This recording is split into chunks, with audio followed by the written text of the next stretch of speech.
She pulled as hard as she could, but the trucks were much too heavy for her to move on her own.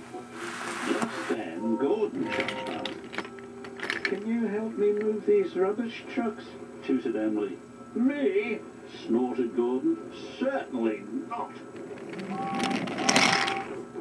"Can you help me move these rubbish trucks, James?" peeped Emily. No, thank you," wheezed James. Emily was upset. "I'm still waiting," puffed Spencer impatiently. "If Whiff were here now, he'd be happy to help me," Emily sighed. "He wanted to be my friend, but I wasn't kind to him. I must find Whiff and say sorry." Emily looked high and low for Whiff, but he was nowhere to be seen. Then at last she heard Whiff's funny whistle. "Hello, Emily," whistled Whiff cheerfully. "I wondered where you'd got to."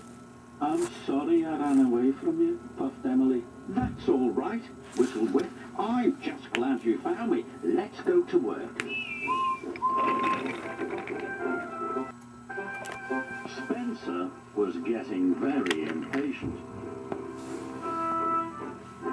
"Don't worry, Spencer," tooted Emily. "Whiff is here to help now." "Freeze my firebox," snorted Spencer when he saw Whiff. "That scruffy engine can't move all these rubbish trucks." "We're going to move them together," chuffed Emily. "Oh, thank you, Emily," whistled Whiff. Spencer watched as Emily and Whiff coupled up to the rubbish trucks and quickly shunted them away. Spencer was very impressed. "Whiff is a very, very useful engine," he wheezed. "I know," bubbled Emily happily. "And he's my new good friend, too."